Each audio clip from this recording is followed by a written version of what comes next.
Number কি আছে, নিচের জ্যামিতিক চিত্রগুলো কাঠে দিয়ে তৈরি করা হয়েছে। এখন এখানে 3টা প্রশ্ন দেওয়া হয়েছে। কাঠির সংখ্যা তালিকা করো, কাঠির সংখ্যার তালিকা করো। দেখো আমরা যদি প্রথম চিত্রে দেখি, প্রথম চিত্রে কাঠির সংখ্যা এখানে কয়টি? 1টি, 2টি, 3টি, 4টি। তাহলে প্রথম চিত্রে কাঠির সংখ্যা 4টি। দ্বিতীয় চিত্রে কাঠির সংখ্যা কয়টি? 4টির সাথে 3টা গুণ যোগ, তাহলে 1টি, 2টি, 3টি, 4টি, 5টি, 6টি, 7টি। তাহলে মোট কয়টি? এখানে 7টি দ্বিতীয় চিত্রে। এবার হচ্ছে তৃতীয় চিত্রে, এই 7টির সাথে আরো 3টা যোগ, তাহলে কয়টি হয়? এখানে 7টির সাথে আরো 3টা যোগ করলে 10টি। তাহলে এখানে হচ্ছে 1, 2, 3, 4, 5, 6, 7, 8, 9, 10। তাহলে তৃতীয় চিত্রে কাঠের সংখ্যা হচ্ছে 10টি। অতএব কাঠের সংখ্যার তালিকা, তাহলে কাঠের সংখ্যার তালিকা করার জন্য বলছে। তাহলে আমরা তালিকা কিভাবে করতে পারি? এখানে প্রথমত কাঠের 4টি, তারপর 7, তারপর 10। এবার দেখো খ নম্বর প্রশ্ন, তালিকার পরবর্তী সংখ্যাটি কিভাবে বের করবে তা ব্যাখ্যা করো।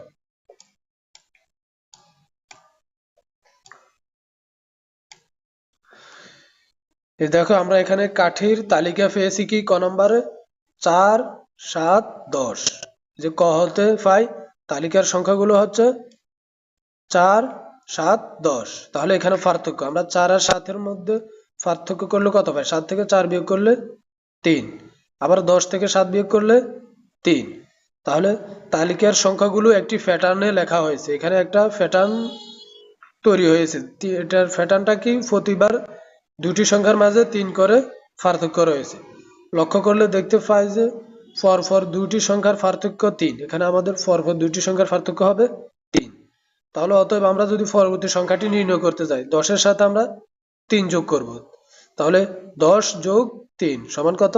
13। তাহলে আমাদের পরবর্তী সংখ্যাটি হবে 13। আশা করি তোমরা বুঝতে পারছো।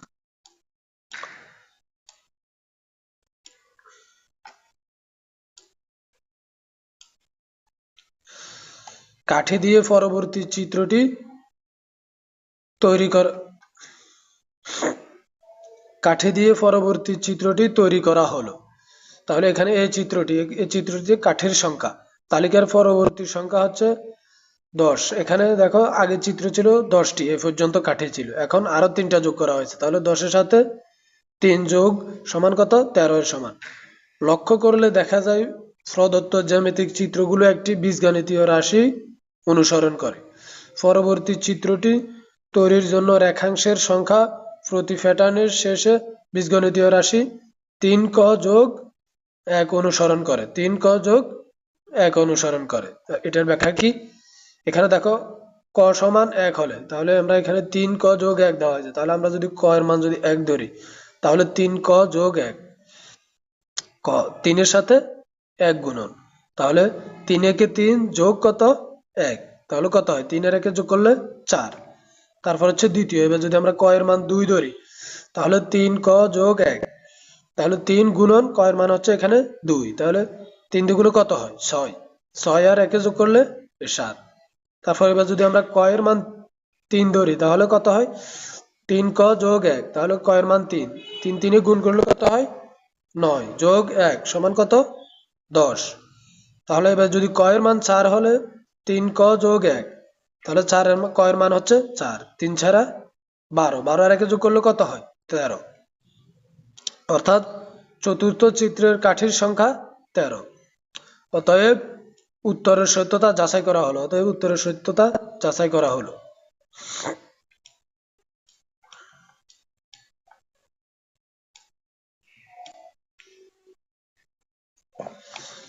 এবার দেখো 10 নম্বর, আমরা এখন 10 নম্বরটা সমাধান করব। দিয়াশালাইয়ের কাঠি দিয়ে নিচের ত্রিভুজগুলোর প্যাটার্ন তৈরি করা হলো। এটা দিয়াশালাইয়ের কাঠি দ্বারা ত্রিভুজ অঙ্কন করা হয়েছে। এখানে প্রথমত ক নম্বর প্রশ্ন কি? চতুর্থ চিত্রে দিয়াশালাইয়ের কাঠির সংখ্যা বের করো। তাহলে আমরা চতুর্থ চিত্রে কিভাবে বের করব? প্রথমত আমরা প্রথম চিত্রটা দেখব। এখানে কাঠির সংখ্যা কয়টি? 2টি, 3টি। তারপর হচ্ছে কয়টি? দ্বিতীয় চিত্রে কাঠির সংখ্যা হচ্ছে 3, 4, 5। তাহলে দ্বিতীয় চিত্র হচ্ছে 5টি। তাহলে তৃতীয় চিত্র কয়টি? 7টি। তাহলে আমাদেরকে বলা হচ্ছে চতুর্থ চিত্রে দিয়াশালাইয়ের কাঠির সংখ্যা বের করো। তাহলে আমরা এখানে 3টি 5টি 7টি, অর্থাৎ প্রতিবার 2 করে বাড়তেছে। তাহলে 7-এর পরে কত? 9। তাহলে আমাদের চতুর্থ দিয়েশালাইয়ের কাঠির সংখ্যা হবে 9। তাহলে এটা আমরা কিভাবে বের করব? সমাধান এখানে প্রথম প্যাটার্নে ত্রিভুজ একটি, কাঠির সংখ্যা হচ্ছে 3টি, এখানে কাঠির সংখ্যা 3টি। তারপর দ্বিতীয় প্যাটার্নে ত্রিভুজ 2টি, কাঠির সংখ্যা হচ্ছে এখানে কয়টি? 3 যোগ আরো 2টি, কয়টি? 5টি। তারপর হচ্ছে তৃতীয় প্যাটার্নে ত্রিভুজ 3টি, এখানে 3টা ত্রিভুজ, কিন্তু কাঠির সংখ্যা কয়টি? 7টি, কাঠির সংখ্যা হচ্ছে 7টি, 5 যোগ 2 সমান 7টি। তাহলে চতুর্থ প্যাটার্নের ত্রিভুজ হবে 4টি, এখানে একটি ত্রিভুজ, এখানে 2টা ত্রিভুজ, এখানে 3টা, তাহলে চতুর্থত হবে 4টা ত্রিভুজ। 4টা ত্রিভুজ হলে কাঠির সংখ্যা কত হবে? এই তৃতীয় চিত্রে আছে কাঠির সংখ্যা 7টি, তাহলে 7টির সাথে 2টি যোগ, 7 যোগ 2 সমান কত? 9টি। এটাই হচ্ছে ক এর সমাধান। তাহলে অর্থাৎ কাঠির সংখ্যা হবে 9টি।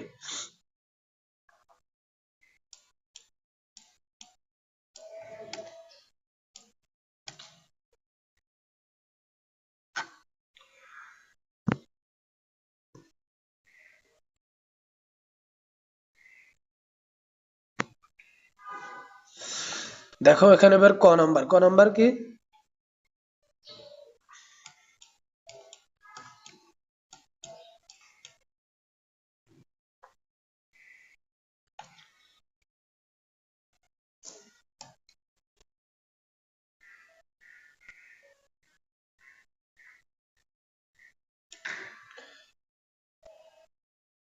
দেখো এবার আমরা খ নাম্বার সমাধান করবো। আগে খ নাম্বার প্রশ্নটি কি? প্যাটার্নটির পরবর্তী সংখ্যাটি কিভাবে বের করবে তা ব্যাখ্যা করো। প্যাটার্নটির পরবর্তী সংখ্যাটি কিভাবে বের করা হবে তা ব্যাখ্যা করার জন্য বলা হয়েছে। এবার দেখো এখানে ক হতে পাই প্রথম, দ্বিতীয়, তৃতীয় ও চতুর্থ প্যাটার্নে কাঠির সংখ্যা যথাক্রমে প্রথমটিতে আমাদের কাঠির সংখ্যা ছিল 3টি, দ্বিতীয়টিতে ছিল 5টি, তৃতীয়টিতে 7টি, তারপর চতুর্থটিতে ছিল 9টি। তাহলে 3, 5, 7, 9। এবার যদি আমরা প্রতিবার দুইটার মাঝে একটা পার্থক্য নির্ণয় করি, তাহলে 5 থেকে 3 বিয়োগ করলে 2, 7 থেকে 5 বিয়োগ করলে 2, 9 থেকে 7 বিয়োগ করলে 2, অর্থাৎ প্রতিবারে 2 করে বাড়তেছে। তাহলে প্রতিবার কাঠির সংখ্যা 2 করে বাড়ছে, অর্থাৎ প্যাটার্নটির রাশি হবে 2 ক যোগ 1। এটা হবে সূত্র 2 ক যোগ 1। আর রাশিটিতে ক এর মান 4 বসালে, এখন ক এর মান আমরা তো 3টা পেয়েছি, ক এর মান 3টা চিত্র আছে আমাদের, তাহলে 3। আমরা যদি পরবর্তীটি নির্ণয় করতে যাই তাহলে ক এর মান হবে 4। তাহলে রাশিটিতে ক এর মান 4 বসালে পরবর্তী সংখ্যাটি কত হবে? তাহলে 2 গুণন 2 আর ক এর মাঝে সম্পর্ক কিসের? গুণন। তাহলে ক এর মান হচ্ছে 4। তাহলে 4 দুগুণে কত হয়? 8 যোগ 1, 8 আর 1 যোগ করলে কত? 9। তাহলে আমাদের পরবর্তী প্যাটার্নটির সংখ্যাটা আমরা এভাবে বের করবো, এই প্যাটার্ন রাশিটির সূত্রের মাধ্যমে।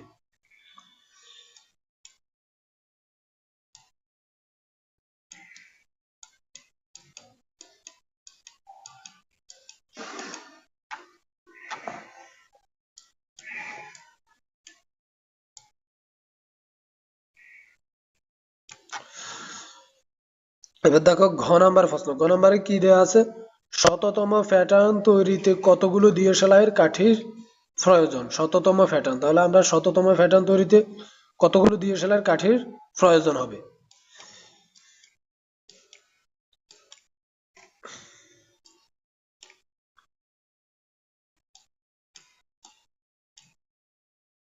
দেখো খ হতে পাই আমরা প্যাটার্ন তৈরিতে প্রয়োজনীয় কাঠির সংখ্যা বীজগণিতীয় রাশির 2 ক যোগ 1 অনুসরণ করে। তাহলে খ থেকে আমরা এই সূত্রটা পেয়েছি। তাহলে এখন ক সমান ক এর মান কত হবে? 100। যেহেতু আমাদেরকে বলা হয়েছে শততম প্যাটার্ন তৈরি করার জন্য, তাহলে 100, ক এর মান হবে 100 শততম প্যাটার্ন তৈরিতে। তাহলে কাঠির সংখ্যা কত হবে? 2 ক যোগ 1, এই সূত্র, এই সূত্র। তাহলে ক এর মান কত? 100।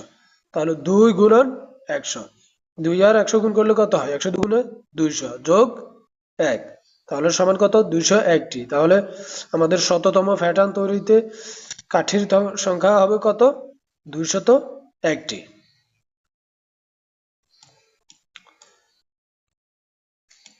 এবার হচ্ছে 11 নম্বর। 11 নম্বর প্রশ্নটা আমরা দেখি। এখানে কি দেওয়া আছে? 5, 13, 21, 29, 37, তারপর অসংখ্য সংখ্যা আছে। এখন ক নাম্বার প্রশ্ন কি আছে? 29 ও 37 কে দুটি বর্গের সমষ্টি রূপে প্রকাশ করো। 29 ও 37 কে দুটি বর্গের সমষ্টি রূপ।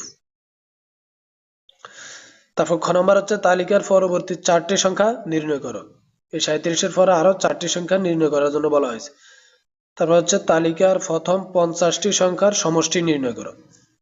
দেখো তাহলে আমরা এবার সমাধানে আসি। ক নম্বরে কি? 29 ও 37 কে দুটি বর্গের সমষ্টি রূপে প্রকাশ করলে পাওয়া যায়। দেখো 29, এখানে আমরা যদি 29 কে ভাগ করি, মানে আলাদা করি, তাহলে 25 যোগ 4, 25 আর 4 যোগ করলে কত হয়? 29 হয়।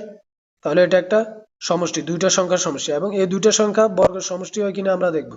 আমরা 25 কিভাবে পাবো? 5 এর উপর পাওয়ার 2, তাহলে 5 5 25, 5 এর উপর পাওয়ার 2 এর অর্থ এটা নয় যে 5 দুগুণে 10, এটা অর্থ হচ্ছে 5 দুইটা গুণ, তাহলে 5 গুণন 5 সমান কত? 25। তারপর হচ্ছে 4, আমরা যদি 2 এর উপর পাওয়ার 2 দিই তাহলে 2 দুইটা গুণ, 2 দুগুণে 4, তাহলে 25 যোগ 4 কত হয়? 29। এটাই হচ্ছে 29 এর বর্গের সমষ্টি রূপ। এবার হচ্ছে 37, আমরা যদি 37 কে আলাদা করি তাহলে 34 যোগ 1, ধরো 34 যোগ 1, তাহলে এই যে 34 পাওয়া যাবে কিভাবে?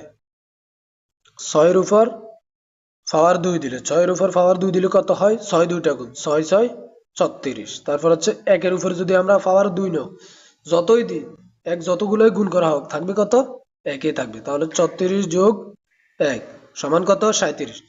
দেখো তোমরা এখানে এটা বলতে পারো যে 37 কে আমরা অন্যভাবে ভাঙাবো, কিন্তু অন্যভাবে ভাঙালে আমাদের যে বর্গের সমষ্টির কথা বলা হয়েছে, বর্গের সমষ্টিটা আর পাওয়া যাবে না, তাহলে আমাদেরকে এভাবেই করতে হবে।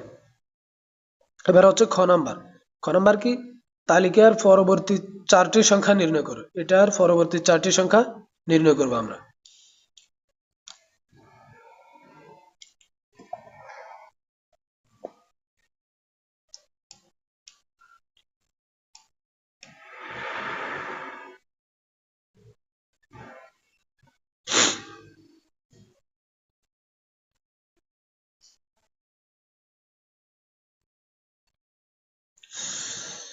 এখানে দেখো খ নাম্বার দেওয়া আছে কি? তালিকার সংখ্যাগুলো। খ নাম্বার আমাদের তালিকা দেওয়া আছে 5, 13, 21, 29, 37, এর পরবর্তী 4টি সংখ্যা নির্ণয় করতে হবে। তাহলে প্যাটার্নটিতে পরপর দুইটি সংখ্যার পার্থক্য 8। দেখো আমরা যদি 13 আর 5 এর মধ্যে পার্থক্য নির্ণয় করি, 13 থেকে 5 বিয়োগ করলে কত? 8, আবার 21 থেকে 13 বিয়োগ করলে 8, 29 থেকে 21 বিয়োগ করলে 8, 37 থেকে 29 বিয়োগ করলে 8। তাহলে প্যাটার্নটিতে পরপর দুইটি সংখ্যার পার্থক্য আমরা কত পেয়েছি? 8। তাহলে আমরা পরবর্তী সংখ্যাটা কিভাবে নির্ণয় করব? 37 এর সাথে 8 যোগ করলে পরবর্তীটা পাবো, তারপরের সাথে আবার 8 যোগ করলে তার পরবর্তীটা পাবো। দেখো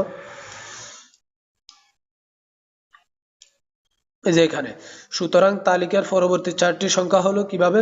এই 37 যোগ 8 সমান 45, তাহলে পরবর্তীটা হবে 45। এবার 45 এর সাথে 8 যোগ, তাহলে 45 যোগ 8 সমান কত? 53। এবার 53 এর সাথে 8 যোগ, 53 যোগ 8 সমান কত? 61। এবার 61 যোগ 8 সমান কত? 69। তাহলে সংখ্যাগুলো কি? পরবর্তী 4টি সংখ্যা আমাদের কত পেয়েছি আমরা? 45, 53, 61, 69। আশা করি তোমরা বুঝতে পারছো। এবার আমরা ঘ নাম্বারটা দেখব। তার আগে ঘ নাম্বারের প্রশ্নটা আমরা একবার দেখে নিই। এখানে কি আছে? তালিকার প্রথম 50টি সংখ্যার সমষ্টি নির্ণয় করো। এই যে তালিকাটা দেওয়া হয়েছে, এটার প্রথম 50টি পর্যন্ত আমরা যদি সংখ্যা বসাই, সেগুলোর যোগফল, সমষ্টি মানে যোগফল, যোগফল কত হবে এটা বের করার জন্য বলছে। দেখো তালিকার প্রথম সংখ্যা কত ছিল? 5। প্রথম সংখ্যা ছিল 5, তাহলে 8 বিয়োগ 3 সমান কত? 5। আবার 8 একে 8 বিয়োগ 3। দ্বিতীয় সংখ্যা ছিল কত আমাদের? 13। 13 পেয়েছি আমরা কিভাবে? 13 কে আমরা কিভাবে পাবো? যদি 16 থেকে 3 বিয়োগ করি তাহলে আমরা 13 হয়। আর এটা 8 দ্বিগুণে কত হয়? 16 বিয়োগ 3। তারপর তৃতীয় সংখ্যা হচ্ছে কি 21, তৃতীয় সংখ্যা 21। 21 কিভাবে পেয়েছি আমরা? 24 বিয়োগ 3, 24 বিয়োগ 3। তাহলে 24টা কি 3 আটা 24, 3 আটা 24। আর যদি আমরা এখান থেকে 3 বিয়োগ করে দিই তাহলে কত হয়ে যায়? 21। তাহলে আমাদের তৃতীয় সংখ্যাটি আমরা পেয়েছি কত? 21। এখান থেকে আবার শুরু করতে হবে। আচ্ছা, এখানে দেখো তালিকার প্রথম সংখ্যা কত? 5। 5 আমরা কিভাবে পেয়েছি? ধরো এখান থেকে আমরা ধরলাম 8 থেকে বিয়োগ কত? 3। তাহলে 8 এর সাথে কত গুণ? 8 একে 8 আর বিয়োগ 3। 8 থেকে 3 বিয়োগ করলে আমরা 5 পেয়েছি। এবার দ্বিতীয় সংখ্যা কিভাবে পেয়েছি? দ্বিতীয় সংখ্যা আমাদের হচ্ছে 13। 13 আমরা কিভাবে পেয়েছি? 16 থেকে 3 বিয়োগ করলে 13 হয়। তাহলে 8 দুগুণে 16, তারপর 16 থেকে 3 বিয়োগ করলে 13। অর্থাৎ এবার তৃতীয় সংখ্যাটি দেখো 21। 21 পেয়েছি আমরা 24 থেকে 3 বিয়োগ, তাহলে 3 আটা 24। আবার 3 বিয়োগ করে দিলে কত হয়? ঘুরে 21 সংখ্যাটি আমরা পেয়ে যাই। এখন দেখো এটা কি কারণে করা হয়েছে? এটা একটা সূত্র, এখন এটা একটা প্যাটার্ন হয়েছে। প্যাটার্নটির রাশি কি? 8 ক বিয়োগ 3। এই যে দেখো 8 8 ক বিয়োগ 3। এই যে আমরা 8 থেকে এখানে 3 বিয়োগ করেছি, আর ক এর মান এখানে 1 2 3 4 এভাবে গিয়েছে। তাহলে প্যাটার্ন আমরা পেয়েছি কি এখানে 8 ক বিয়োগ 3। তাহলে এখানে ক 50, ক এর মান হবে কত? 50। যেহেতু আমাদেরকে প্রশ্নে বলা হয়েছে 50টা পদের সমষ্টি, এখানে 1 2 3। তাহলে এবার আমাদের 50টা পদের সমষ্টি বের করতে হবে। তাহলে আমরা 50টা পদের সমষ্টি বের করব। সুতরাং প্যাটার্নটির 50তম সংখ্যা হবে কত? তাহলে 8 গুণন 50। এই ক এর মান কত? 50। তাহলে আমরা দিলাম 8 গুণন 50 বিয়োগ 3, এই বিয়োগ 3। তাহলে 5 8 কত? 40 আর 0। তাহলে 8 50-এ গুণ করলে কত হয়? 400। 8 50-এ গুণ করলে 400 হয়, বিয়োগ 3 সমান কত? 400 থেকে 3 বিয়োগ করলে 397। 400 থেকে 3 বিয়োগ করলে 397। দেখো এখানে আমরা কিন্তু সমষ্টি এখনো পাইনি, আমরা পেয়েছি 50তম পদ। মানে আমাদের 50তম পদটা কত হবে? তাহলে 50তম পদ হবে আমাদের 397। এবার দেখো প্যাটার্নটির প্রথম 50টি সংখ্যার সমষ্টি। এবার আমরা সমষ্টি নির্ণয় করব। সমষ্টি কি? 5 প্রথম সংখ্যা, তারপর 13, তারপর 21, তারপর 29 এভাবে ছিল। আর আমাদের 50তমটা ছিল কত? পেয়েছি আমরা এই যে 397, এটা আমরা পেয়েছি। তাহলে আমাদের এখন প্রথম সংখ্যা কত? 5। আর শেষ সংখ্যা মানে 50তম সংখ্যার যেটা আমাদেরকে বলা হয়েছে, আমরা 50তম সংখ্যা পেয়েছি কত? 397। আর পদ সংখ্যা কয়টি? 50টি। যেহেতু আমাদেরকে বলছে 50টি সংখ্যা নির্ণয় করার জন্য, তাহলে 50টা সংখ্যা। এই দেখো প্রথম পদ অর্থাৎ প্রথম অঙ্ক হচ্ছে আমাদের এখানে 50, শেষ সংখ্যা হচ্ছে কত? 397। আর পদ সংখ্যা হয়েছে আমাদের মোট 50টা।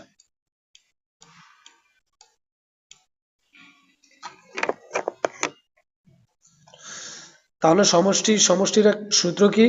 সমষ্টির সূত্র হচ্ছে প্রথম সংখ্যা যোগ শেষ সংখ্যা, প্রথম সংখ্যা যোগ শেষ সংখ্যা ভাগ 2। তারপর হচ্ছে গুণন হচ্ছে পদ সংখ্যা। তাহলে দেখো আমরা প্রথম সংখ্যা আমাদের কত ছিল? 5। তাহলে যোগ আর শেষ সংখ্যা অর্থাৎ 50তম সংখ্যা আমরা কত পেয়েছিলাম? 397। আর ভাগ হচ্ছে 2। তার পদ সংখ্যা আমাদের কয়টি? পদের সংখ্যা হচ্ছে আমাদের 50টি। পদের সংখ্যা হচ্ছে আমাদের 50টি। এবার দেখো 5 আর 397 যোগ করলে কত হয়? 402 ভাগ 2, তারপর হচ্ছে গুণন 50। তাহলে 2 দ্বারা যদি 402-কে ভাগ করা হয় কত হয়? 201। 201 দ্বিগুণে কত হয়? 402। তাহলে এবার গুণ হচ্ছে 50।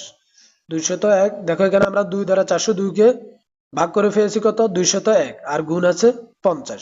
তাহলে 201 আর 50-এ গুণ করলে কত হবে আমাদের? 10,050। 10,050 এটাই হচ্ছে আনসার।